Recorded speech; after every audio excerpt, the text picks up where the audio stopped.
My name is Emma, and at 28 years old, I thought I had finally figured out how to navigate my complicated family dynamics.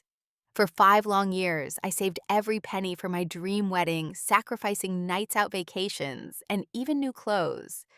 My younger sister, Sophia, had always been Dad's favorite, but I never imagined he would hand over my entire $40,000 wedding fund to her. What my fiancé Jake did next exposed secrets that destroyed everything I thought I knew about my family. Before we dive into the story about family betrayal and unexpected revelations, I want to know where you're watching from today. Are you someone who understands the pain of family favoritism? Please hit that like button and subscribe if you've ever felt invisible in your own family. This story might just change how you view family loyalty forever. So let's begin this journey together. Growing up in suburban Connecticut, our family looked perfect from the outside. My father, Harold, worked as a mechanical engineer for 30 years before retiring last year, always proud of his ability to provide for his family. My mother, Margaret, dedicated her life to being a homemaker, creating beautiful holiday dinners and maintaining our colonial-style house with its white picket fence. But beneath that polished exterior, the dynamics were far from balanced. Sophia, my younger sister at 26, entered this world 2 years after me, and from that moment she became the sun around which our family orbited. While I learned to tie my shoes alone at 4, Sophia had both parents fussing over her laces until she was 7. When I brought home straight A's, I got a pat on the head. When Sophia managed a B+, Dad would take the whole family out for ice cream to celebrate her improvement. The differences became more pronounced as we grew older. For my 16th birthday, I received a used bicycle from a garage sale which Dad spent an afternoon fixing up. He said it would teach me the value of hard work and appreciation. 6 months later, for Sophia's 14th birthday, she received a brand new laptop because she mentioned wanting to learn graphic design. She used it exclusively for social media. My college journey started at 16 when I began working at the local bookstore, saving every dollar for tuition. I spent my evenings writing scholarship essays, while Sophia practiced piano on the baby grand our parents bought her, despite her quitting lessons 3 months later. I earned a full academic scholarship to State University through countless hours of studying, while our parents paid $30,000 annually for Sophia to attend a private liberal arts college where she majored in communications. The night of my high school graduation stands out particularly. I was valedictorian, had worked so hard for that moment, prepared a speech about perseverance and family support. But 30 minutes before the ceremony, Sophia developed a sudden stomach ache. My parents decided Mom would stay home with her and Dad would come to my graduation.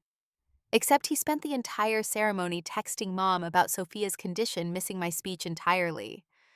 Later that night, Sophia made a miraculous recovery when her friends invited her to a party. Despite everything, I loved my family fiercely. I told myself that parents simply show love differently to different children. Maybe they pushed me harder because they knew I could handle it. Maybe they coddled Sophia because she needed more support. These were the lies I wrapped around myself like a warm blanket on cold nights when the favoritism felt too heavy to bear. 4 years ago, everything changed when I met Jake at the university library. I was 24 in my final semester of my marketing degree, stressed about finals and job applications. The library was packed, and this tall, sandy-haired guy asked if he could share my table. He had the warmest brown eyes and calloused hands that spoke of real work.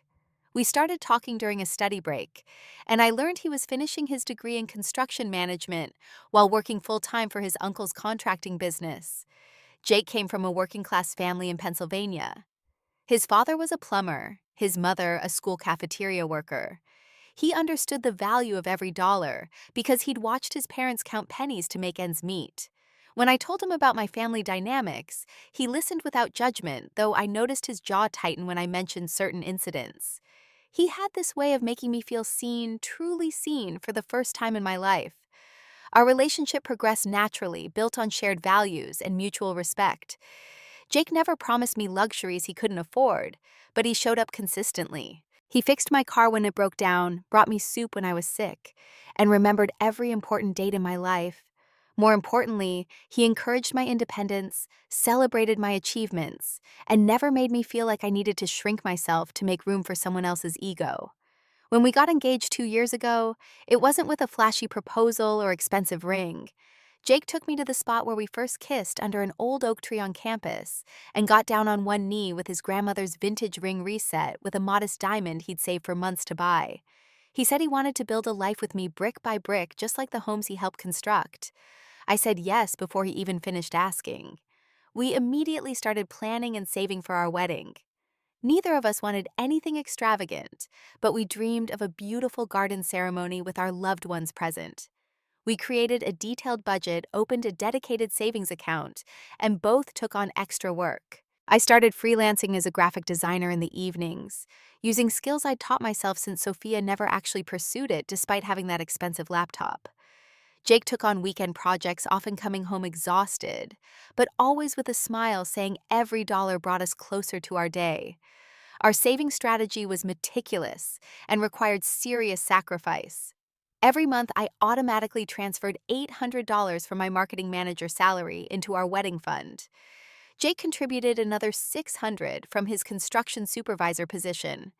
We eliminated everything non-essential from our lives. No more Friday night dinners out. Instead, we cooked together at home, turning it into romantic dates. No weekend trips or concerts, we hiked local trails and had picnics in free parks.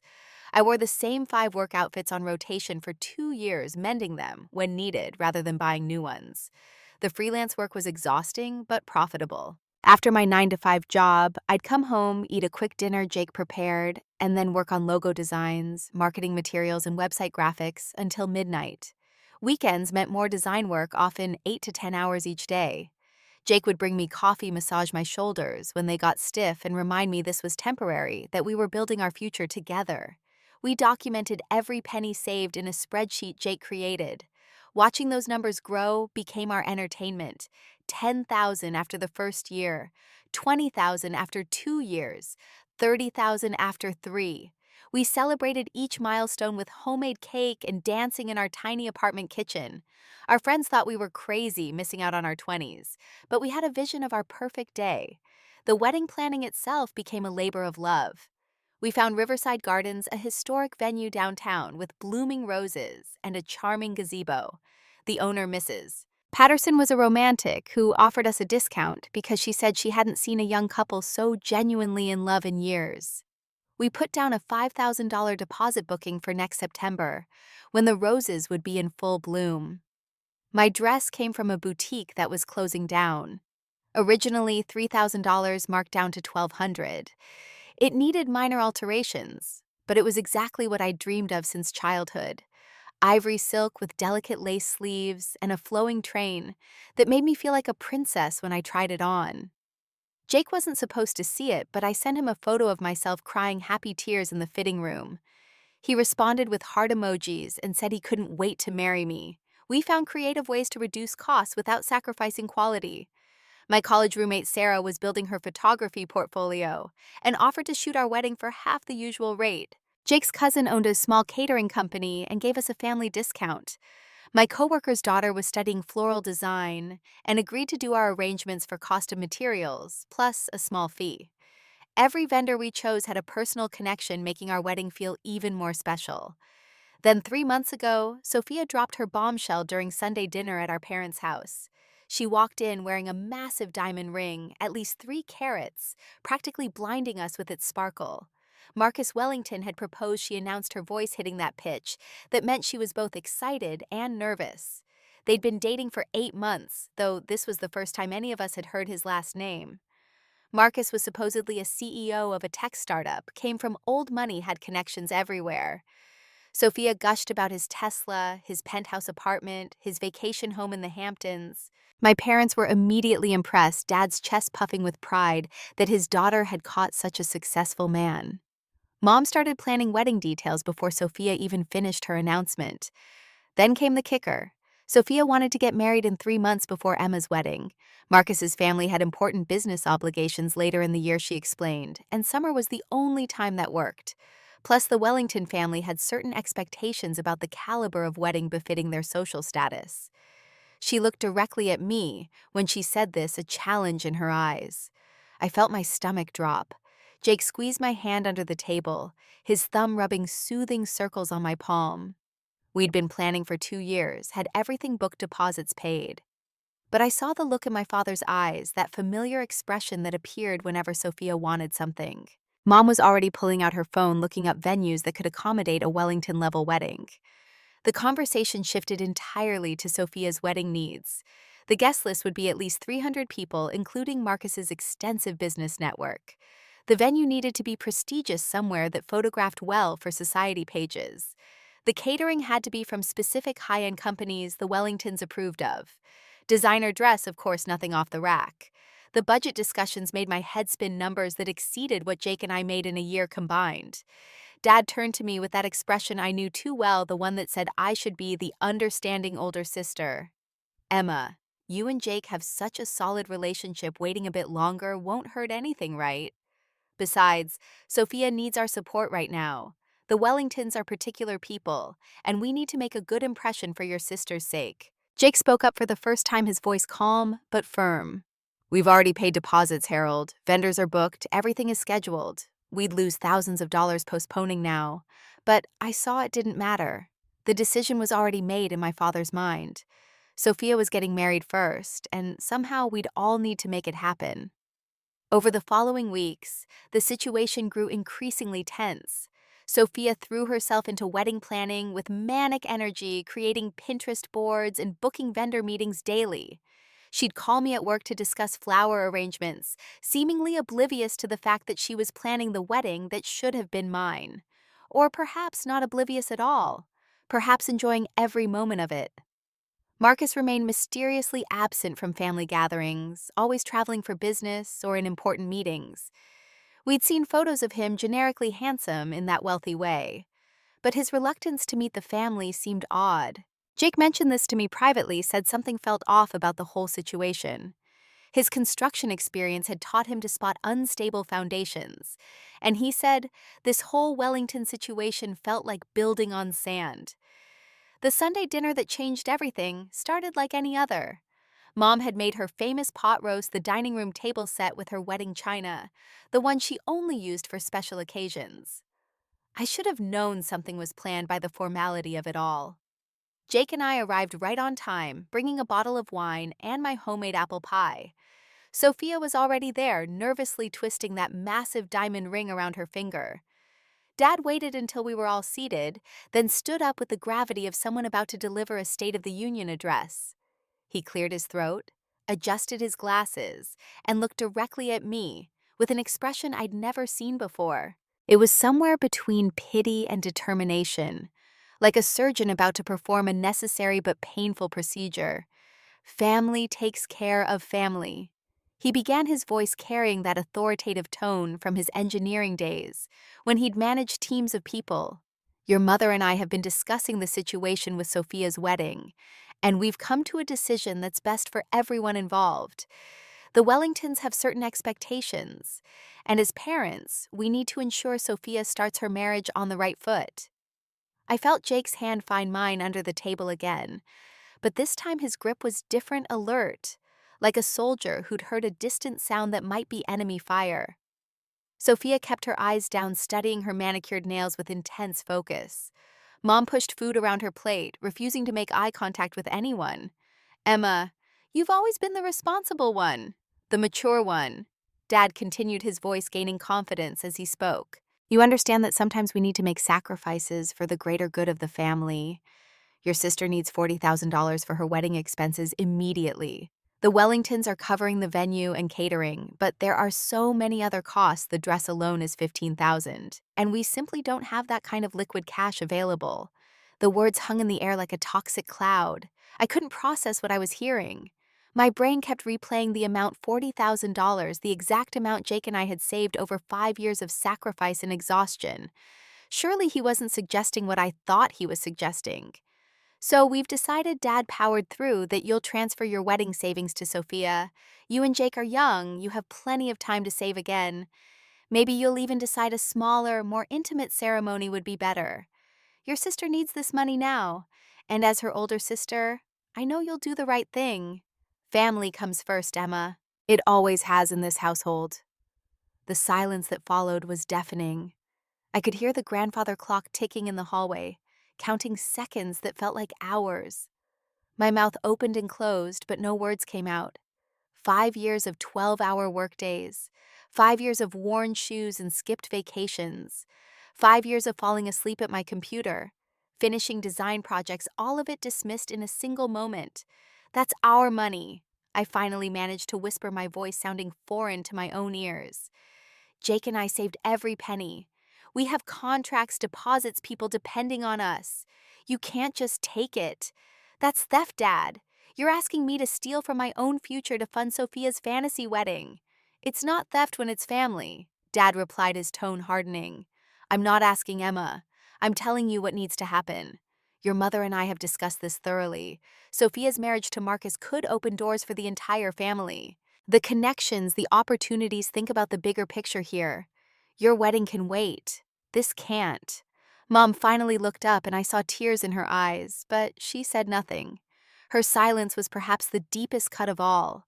30 years of marriage to my father had taught her to pick her battles, and apparently her eldest daughter's dreams weren't worth fighting for. Jake had been silent throughout this exchange, but I could feel the tension radiating from him like heat from a forge. When he finally stood up, every eye turned to him. His movements were controlled, deliberate, as he pulled out his phone and placed it on the table. The recording app was clearly visible, the red button indicating it was actively recording.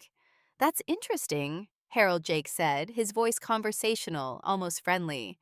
So just to be clear, you're demanding that Emma hand over $40,000 of our money. Money we've saved for 5 years to fund Sophia's wedding to Marcus Wellington. And you're saying this is non-negotiable, that Emma has no choice in the matter. Is that correct? Dad's face reddened. What are you doing? Why are you recording this? This is a private family discussion. You have no right to document our conversation. This is manipulation, trying to make me look like the bad guy when I'm just trying to help my daughter. Which daughter? Jake asked quietly, and the question hung in the air like an accusation. Because from where I'm standing, you have 2 daughters. But you're only trying to help one of them, and you're doing it by destroying the other one's dreams. So I'm asking again, are you demanding Emma transfer $40,000 to Sophia? Harold stood up too, the 2 men facing each other across the table, like gunfighters in an old Western. Yes, he said firmly. That's exactly what I'm saying. Emma will transfer the money because she understands family loyalty, something you clearly don't comprehend coming from your background. Some of us understand that sacrifice is part of love. Perfect, Jake said, stopping the recording and picking up his phone. Thank you for that clarification. Now, since we're talking about family loyalty and sacrifice, I have some information that might interest everyone here.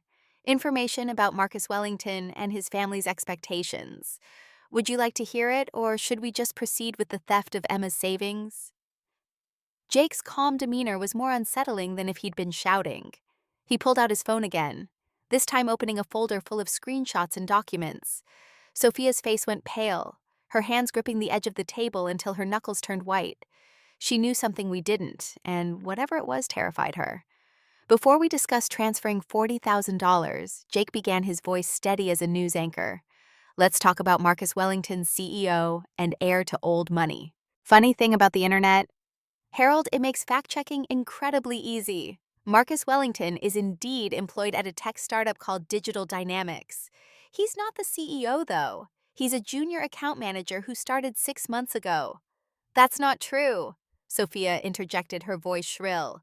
Marcus told me he founded the company. He drives a Tesla. He has a penthouse. You're just jealous because he's more successful than you'll ever be, stuck in your blue-collar construction job.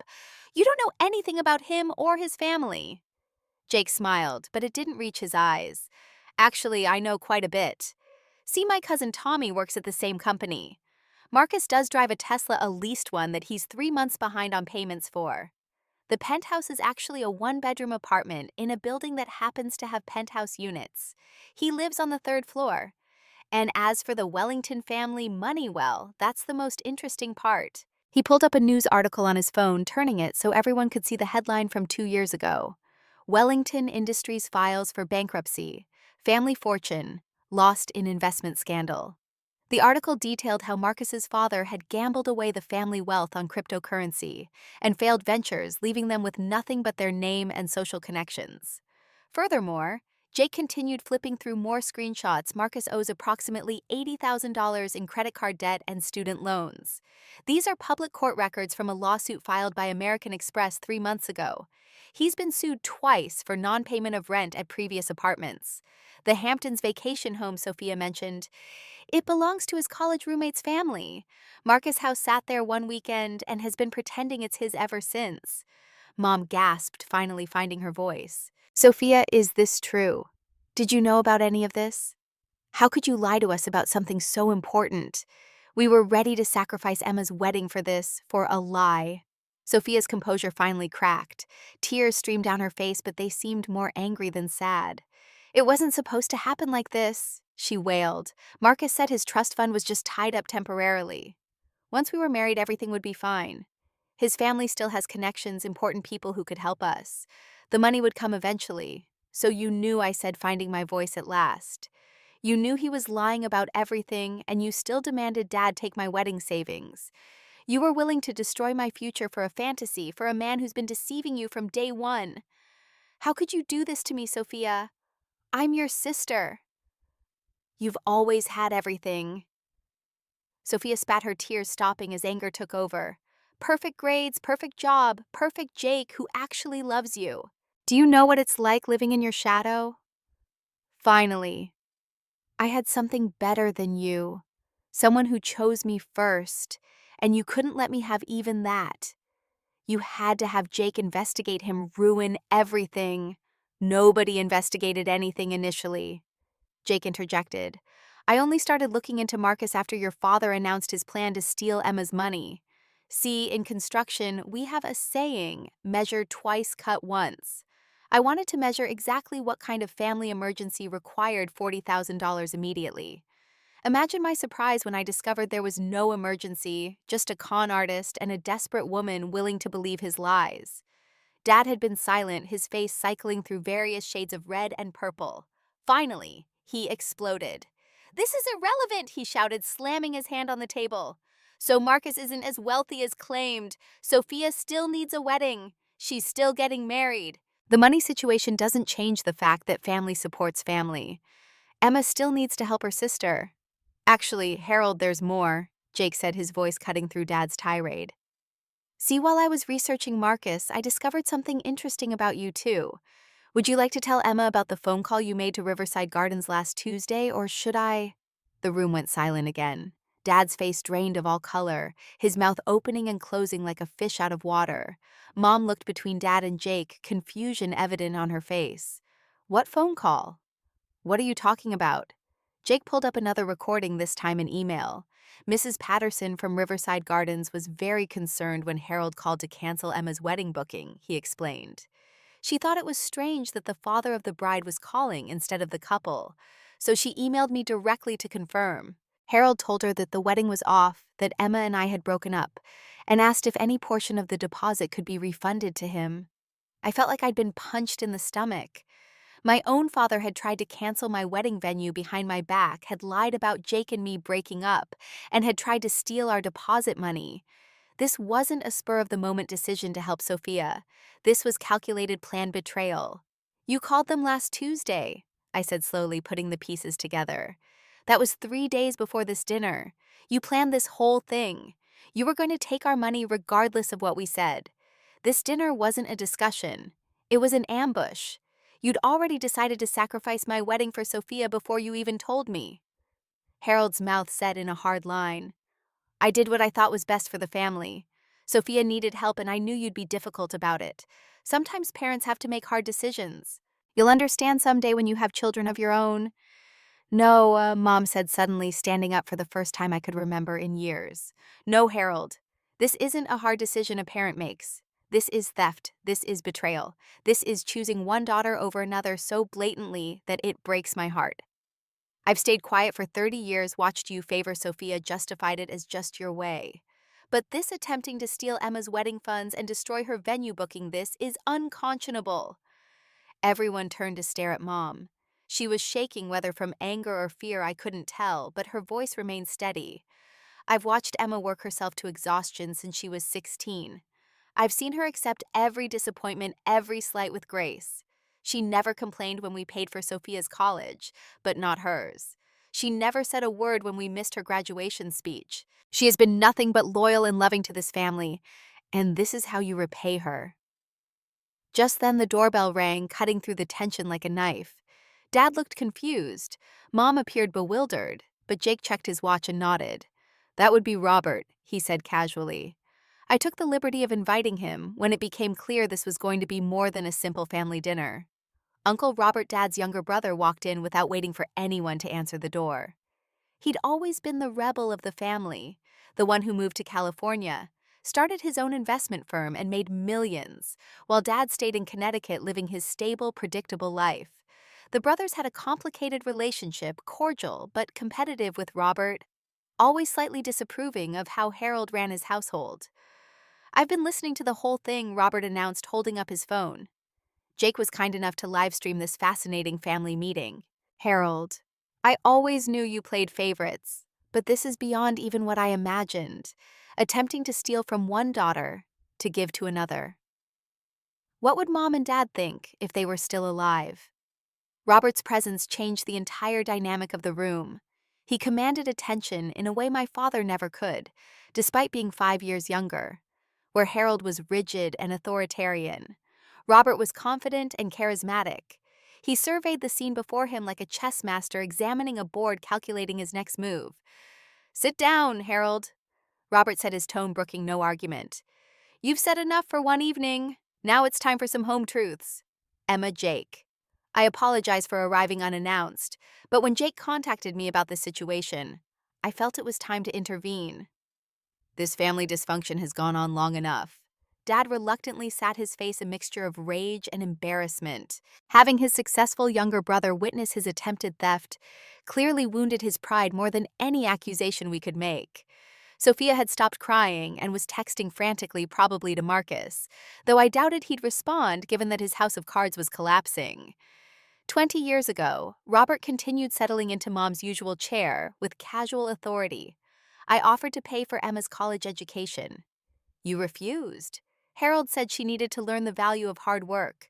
I respected that, thinking you were teaching her independence. But that wasn't it, was it? You just didn't want my help for Emma because Sophia wasn't old enough for college yet, and you knew I wouldn't pay for both." "That's ancient history," Dad muttered, but Robert raised his hand to silence him. "It's a pattern," Robert corrected. "When Emma graduated as valedictorian, I wanted to give her a car as a graduation gift. You told me she didn't need one, that she was fine taking the bus to work. 2 years later, you bought Sophia a brand new car for barely graduating. When Emma got her first promotion, I wanted to take the family out to celebrate. You said it wasn't necessary, just a small step up. When Sophia got a part-time job at the mall, you threw a party." Each accusation hit like a hammer blow. I'd never known about Uncle Robert's attempts to help me, never knew they'd been rejected. The depth of my father's favoritism was even greater than I'd realized. He hadn't just overlooked me. He'd actively prevented others from supporting me. But this, Robert gestured to the table, this attempted theft is where I draw the line. "Emma, I'm prepared to offer you $50,000 for your wedding, no strings attached. It's the graduation gift, the car, the celebration, and all the other things your father prevented me from giving you over the years. You've more than earned it." The room erupted. Dad jumped up, shouting about interference and manipulation. Sophia wailed about unfairness. Mom started crying. Jake squeezed my hand, grounding me in the chaos. But I found myself strangely calm, watching my family implode, with an odd sense of detachment. "There are conditions," Robert continued, ignoring the chaos. "First, you need to cut contact with Harold and Sophia for at least 1 year. They need to understand that actions have consequences. Second, Margaret, you need to decide whether you stand with your husband or your daughter. You can't remain neutral anymore. And third, Emma needs to start therapy to deal with 28 years of emotional abuse." "Emotional abuse," Dad sputtered. "How dare you come into my house and make such accusations? I provided for my family, given them everything they needed. Just because I don't throw money around like you doesn't mean I'm abusive." Emma knows I love her. Tell him, Emma. Tell him you know I love you. Do you, Dad? I asked quietly, and the simple question seemed to shock him. Do you love me, or do you love the idea of me? The responsible daughter who never complains, never asks for anything, never makes waves. Because that's not love. That's convenience. You love that I'm low maintenance, that I've never required the attention you lavish on Sophia. But when have you ever actually seen me? Before he could answer, Mom stood up and walked over to the antique secretary desk in the corner, the one that had belonged to her mother. She pulled out a manila envelope that had been hidden behind other papers and returned to the table with a determined expression I'd never seen before. Since we're sharing truths tonight, she said, her voice stronger than I'd heard in years, I have something to reveal. My mother left me an inheritance when she died 10 years ago. $200,000 that she specifically instructed me to keep separate from joint accounts. She knew how Harold was with money, how he'd prioritize certain things over others. Dad's face went white. You've had $200,000 for 10 years and never told me. That's marital deception, Margaret. I could divorce you for that. How could you hide this from me? We're supposed to be partners. We're supposed to share everything. Mom laughed, but it was bitter, tinged with years of suppressed frustration. Partners? When have we ever been partners, Harold? You make every decision, financial and otherwise, without consulting me. I learned about you attempting to cancel Emma's venue from Jake tonight, not from you. You were going to steal our daughter's wedding money without even discussing it with me, beyond informing me of your decision. She pulled out a checkbook from the envelope. Emma, I'm writing you a check for $40,000. It's not from your father and me, it's from me alone. From money he never knew existed and has no claim to. Consider it back payment for every birthday that was overshadowed, every achievement that was minimized, every sacrifice you made for this family that went unappreciated. Sophia jumped up, her face contorted with rage. This is insane, she screamed. Everyone's acting like I'm some villain when all I wanted was a nice wedding. Emma's getting money from everyone now. Uncle Robert, Mom's secret stash, and what do I get? A fiancé who lied to me and a family that's falling apart. This isn't fair. Fair? Jake spoke up, his construction worker's hands flat on the table. Let's talk about fair, Sophia. Fair would have been your parents splitting college funds equally. Fair would have been celebrating both daughters' achievements. Fair would have been you working for your own wedding like Emma did instead of expecting it to be handed to you. You're 26 years old, still living at home, working part-time, and expecting everyone else to fund your fantasies. That's not unfair treatment. That's the consequences of your choices. Marcus isn't answering my texts, Sophia said in a small voice, staring at her phone. He was supposed to come tonight to meet everyone properly, but he said he had a work emergency. Now he's not responding at all. Do you think he knows that you all found out about his debts? Jake pulled up something on his phone. He knows. In fact, he's known since this afternoon when his actual employer, Digital Dynamics, fired him for misrepresenting his position to secure fraudulent business loans. My cousin Tommy says security escorted him out around 2 o'clock. He's probably halfway to another state by now looking for his next mark. The massive diamond ring on Sophia's finger suddenly looked like what it was, a convincing fake, just like the man who gave it to her. She pulled it off and threw it across the room where it bounced off the wall with a plastic click that confirmed its worthlessness. The sound seemed to break something in her, and she collapsed into her chair, sobbing genuinely for the first time. This is your fault, Dad rounded on Jake. You destroyed my family with your investigations and recordings. We were fine before you came along. Emma was obedient. Sophia was getting married. Everything was as it should be. You've poisoned my daughter against me, turned my wife against me, brought my brother here to humiliate me. No, Harold Roberts said firmly. Jake simply exposed what was already rotten. You destroyed this family over years of favoritism and manipulation. Emma found someone who actually values her, and that threatened your careful balance. You couldn't control Jake like you controlled Emma, so you tried to destroy their relationship by stealing their wedding funds. But you underestimated both of them. The confrontation reached its crescendo as Dad stood there isolated in his own dining room, the family he'd controlled for so long, finally rebelling against his tyranny. His face cycled through emotions like a broken television: anger, disbelief, self-pity, and finally a cold rage that I'd seen before, but never directed at me. "You're making a mistake, Emma," he said, his voice low and threatening. "If you take their money, if you choose them over your real family, you're no longer my daughter. I'll disown you completely. No inheritance, no family gatherings, no relationship with any future grandchildren. You'll be dead to me. Is that what you want? To destroy our family for money?" I stood up slowly, feeling Jake rise beside me in silent support. The man who'd raised me but never truly seen me stood across the table trying one last manipulation, one final attempt at control. But something had shifted in me during this dinner. Some last thread of desperate hope for his approval had finally snapped. "You know what, Dad? I'm not destroying our family. I'm finally acknowledging that we never really were one. A family doesn't sacrifice one daughter for another.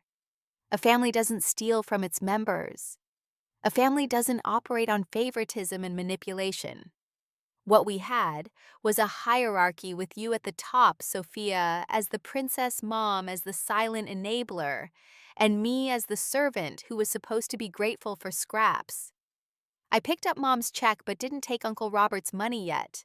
I needed to make my own decision about that. The $40,000 from Mom would restore what was stolen. Nothing more, nothing less. It felt right, like balance being restored rather than advantage being taken. "As for being dead to you," I continued, my voice growing stronger, "I think I've been dead to you for years. You just kept my body around for convenience. Someone to be responsible, to never complain, to make you look good by achieving things you could claim credit for while never requiring any actual parenting. So yes, I accept your terms. I choose the people who actually see me over the man who only saw what I could do for him." Sophia had stopped crying and was staring at us with a mixture of anger and something that might have been envy. "You're really going to leave?" she asked. "After everything our parents did for you. They raised you, fed you, gave you a home, and you're abandoning them because you didn't get enough attention. You're so selfish, Emma. You always have been." Jake laughed. Actually laughed at her accusation. "Selfish Emma worked full-time through college while you partied on your parents' dime. She paid for her own car while you crashed two that Harold replaced without question. She's been giving your family money for years, helping with bills while you spent your part-time earnings on designer bags. If that's selfish, I'd hate to see what you consider generous." Mom moved to stand beside me, her choice finally made. "I'm going with Emma," she announced, her voice firm. "Harold, I want a divorce. I've already spoken to a lawyer, actually spoke to one last month when you started hinting about the wedding situation. With my inheritance and the prenuptial agreement you insisted on 30 years ago, I'll be fine. The house is in both our names, so we'll need to sell it or you can buy me out." "The prenup?" Dad's face went even paler. The prenup that protected his assets from her but also protected hers from him. The prenup he'd insisted on when he was the one with money and prospects, never imagining his quiet wife might one day have her own resources. The irony was delicious in its perfection. Robert stood up, pulling out his checkbook as well. "Emma, my offer stands, but I understand if you don't want to take it. However, I'm also offering something else. My firm has a marketing position open in our San Francisco office. It's yours if you want it. And Jake, we always need good construction project managers for our real estate development division. Consider it an opportunity, not charity. You'd both have to earn your success, but you'd be far from this toxic environment. California, 3,000 miles from Connecticut, from the family that had never truly been family, from the shadow of Sophia and the weight of Dad's disapproval." I looked at Jake and he nodded slightly. We'd talked about moving before starting fresh somewhere where no one knew our history. This could be our chance. "We'll think about it," I told Robert, meaning it.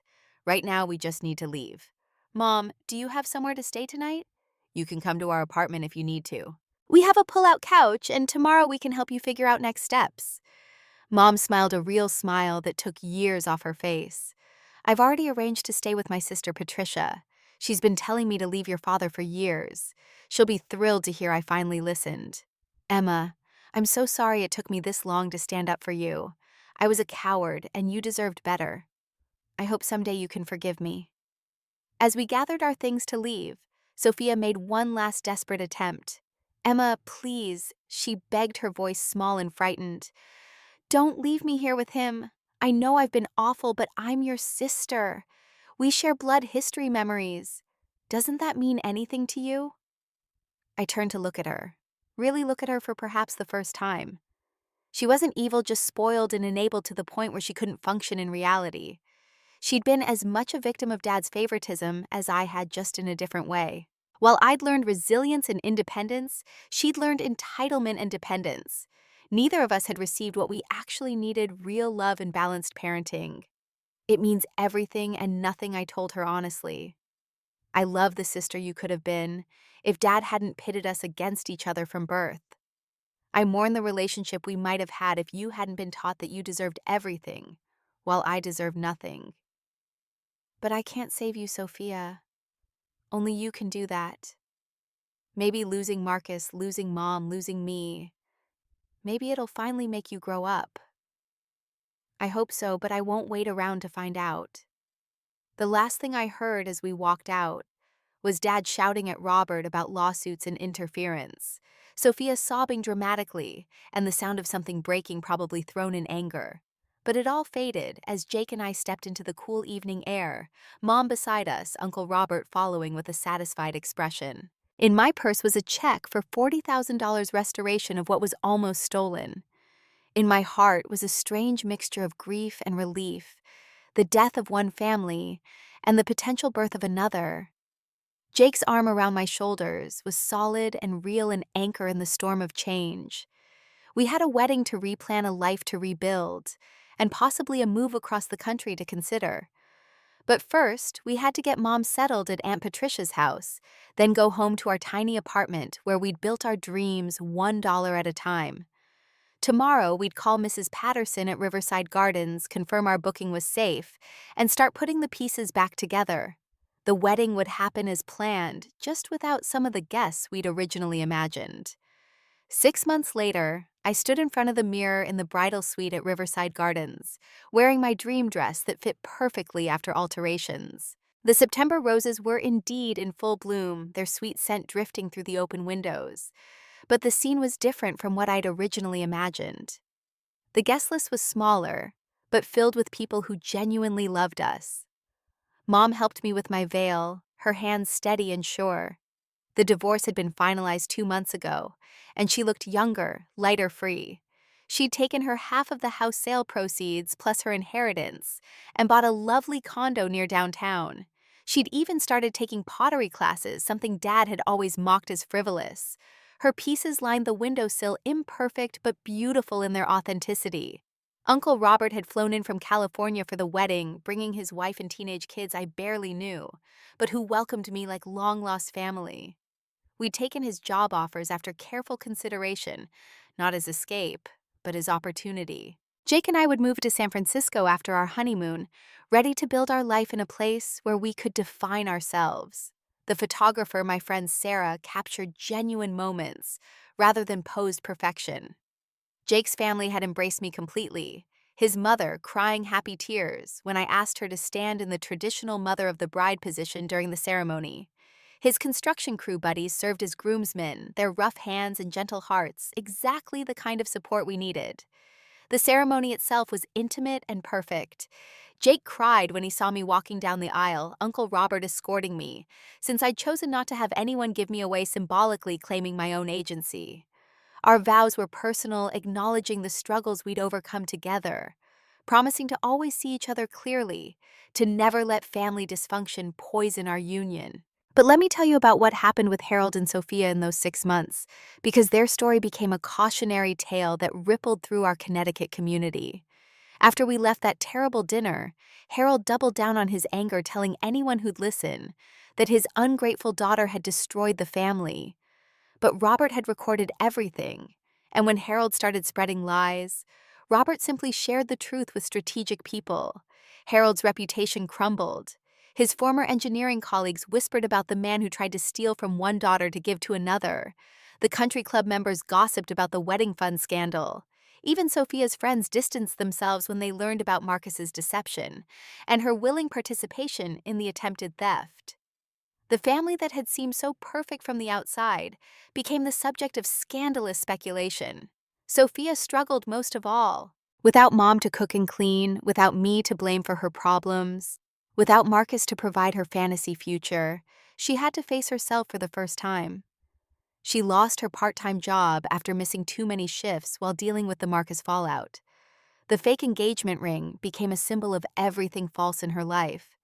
She tried reaching out to me several times through social media, but I maintained my boundary. Some relationships are too damaged to repair. 3 months after the confrontation, Harold did something unexpected. He sold the family home and moved to Florida, claiming early retirement, though he wasn't financially ready for it. The big colonial house with its white picket fence, the symbol of our supposedly perfect family, was sold to a young couple with twin daughters. I hoped they'd fill it with the equal love and support that had been missing during our tenure there. Sophia ended up moving in with a cousin in New Jersey, finally forced to work full-time and support herself. The last I heard through the family grapevine, she was working as a receptionist at a dental office and taking night classes in accounting. Maybe she was finally growing up, or maybe she was just biding her time until the next Marcus came along. Either way, it was no longer my concern. Mom flourished in ways that amazed everyone. The quiet woman who'd spent 30 years in Harold's shadow became a social butterfly. She joined a book club, started volunteering at the library, and even began dating a retired teacher named William, who treated her like gold. Watching her transformation showed me how much we can change when we finally free ourselves from toxic situations. Jake and I had a small reception after our ceremony, nothing like the elaborate party we'd originally planned. Instead of 300 guests, we had 50. Instead of a fancy country club, we used Riverside Gardens' charming barn. Instead of a 5-tier cake, we had cupcakes made by Jake's aunt. Everything was scaled down except the joy, which overflowed in abundance. During the reception, Uncle Robert made a toast that brought tears to my eyes. He spoke about resilience, about choosing your own family, about the courage it takes to walk away from dysfunction, even when society tells you blood should bind you, regardless of behavior. He welcomed Jake officially to the family, the real family, the chosen family that actually supported each other. My friend Sarah caught a perfect moment on camera, Jake and I laughing as we tried to dance to our song, while his construction crew buddies attempted to teach Mom how to line dance. In the background, Uncle Robert was deep in conversation with Jake's father about some building project. The photo captured pure happiness, the kind that comes from being surrounded by people who genuinely want the best for you. The honeymoon was a road trip along the Pacific Coast Highway, something we dreamed about during those long nights of working and saving. We stayed in modest motels, ate at local diners, and watched sunsets from cliff tops. It wasn't luxurious, but it was ours, paid for with money we'd earned, celebrating a wedding we'd protected from those who would have stolen it. On our last night before heading to San Francisco to start our new jobs, we sat on a beach in Big Sur, watching the sun sink into the Pacific. Jake pulled me close and said something I'll never forget. He told me that watching me stand up to my father, choosing myself over family manipulation, was when he knew for certain I was the strongest person he'd ever met. I thought about everything we'd been through, the years of saving, the betrayal, the confrontation, the revelation of Marcus's lies, the family explosion, and ultimately the freedom. It had been painful, like surgery, to remove something toxic that had been growing for years. But now on the other side of it, I could breathe freely for the first time in my life. 6 months into our marriage, Jake and I were thriving in San Francisco. The marketing job at Uncle Robert's firm challenged me in ways I'd never experienced, surrounded by colleagues who valued innovation over conformity. Jake's construction management role had him overseeing major development projects, his practical wisdom and strong work ethic quickly earning respect from his team. We lived in a small apartment in the Mission District, nothing fancy, but filled with light and possibility. Every morning I woke up next to a man who saw me, really saw me, not as a supporting character in someone else's story, but as the protagonist of my own. We built our life together, piece by piece, decision by decision, creating something solid and real. Mom visited us once, staying for a week that felt like the childhood I never had. We toured the city, tried new restaurants, laughed until our sides hurt. She apologized again for the years of silence, and I told her I understood. Sometimes we're so deep in survival mode that we can't see the damage happening around us. Her awakening might have come late, but it came, and that's what mattered. The deep lesson in all of this, the one that took me years to fully understand, is that family isn't an obligation but a choice. We're taught from birth that blood relations are sacred, that we must forgive any transgression, accept any treatment because they're family. But that thinking enables abuse, perpetuates dysfunction, and destroys the spirits of those who deserve better. Real family, I learned, consists of those who see your worth when you can't see it yourself. It's the fiancé who stands up to your father when you're too shocked to speak. It's the uncle who offers help without conditions. It's the mother who finally finds her voice after decades of silence. It's the friends who become your chosen siblings. It's the in-laws who welcome you without reservation. Sometimes losing everything you planned leads you to everything you needed. I thought I needed a big wedding to prove I was worthy of celebration. Instead, I got a small ceremony that proved I was already worthy just as I was. I thought I needed my father's approval to feel complete. Instead, I discovered that his approval came with a price tag that would have bankrupted my soul. The $40,000 we saved represented more than money. It was proof of our commitment, our ability to work together toward a goal, our willingness to sacrifice immediate gratification for future joy. When my father tried to take it, he wasn't just stealing money, but attempting to rob us of what that money represented: our autonomy, our partnership, our proof that we could build something together. Jake's reaction that night, his calm, strategic exposure of the truth, showed me what real protection looks like. He didn't rage or threaten violence. He didn't make ultimatums or grand gestures. He simply gathered facts, presented truth, and stood beside me as I made my own choices. That's love, not the conditional affection I'd grown up with, but the steady, reliable kind that weathers storms without wavering.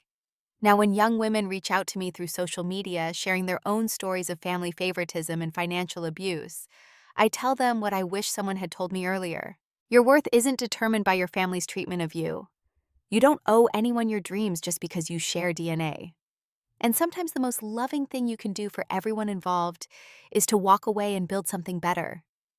The last I heard about Sophia was through a mutual acquaintance who ran into her at a coffee shop in Hartford.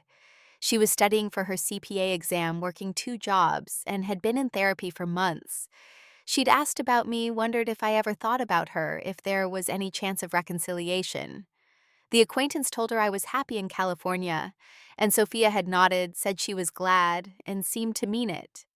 Maybe someday we'll find our way back to each other, not as the sisters Harold created, one golden and one forgotten, but as 2 women who survived the same dysfunction in different ways.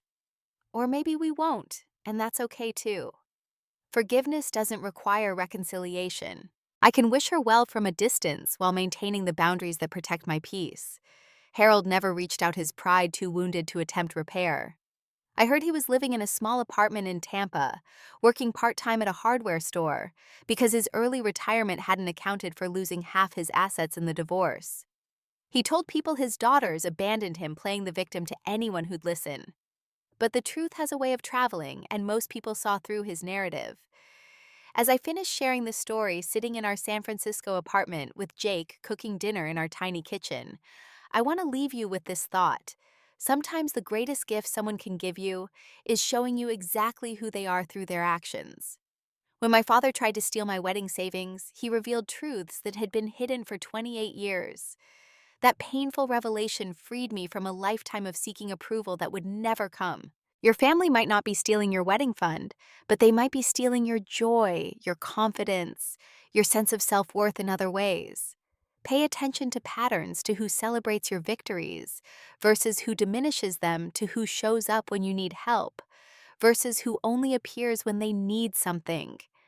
Actions speak louder than words, and patterns reveal more than promises. Choose your family wisely, whether they're related by blood or bound by choice. Protect your dreams from those who would sacrifice them for their own comfort. And remember, you're not obligated to set yourself on fire to keep anyone else warm, especially not those who would watch you burn without offering a single drop of water.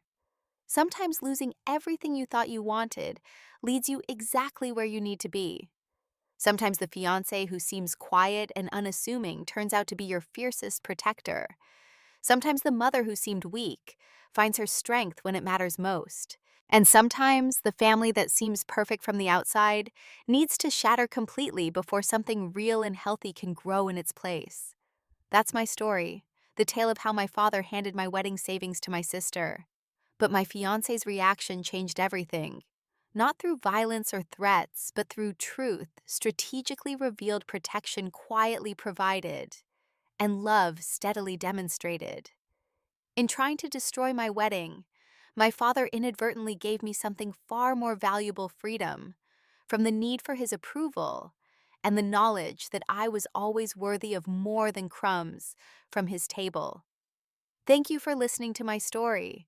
If you've experienced family favoritism or financial abuse, I want you to know you're not alone. Your feelings are valid, your hurt is real, and your desire for something better is not selfish but necessary. Build your chosen family, create your boundaries, and never apologize for protecting your peace. What family dynamics have you had to overcome to find your happiness? Have you ever had to choose between family harmony and your own dreams? I'd love to hear your stories in the comments below, because sharing our truths helps others feel less alone in their struggles.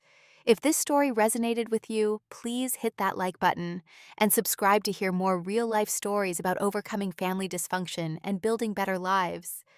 Share this video with anyone who needs to hear that they're worthy of equal love and respect, regardless of their family's treatment. Thank you for being here, for witnessing my journey, and for being part of this community where truth is valued over comfort and growth is celebrated over stagnation.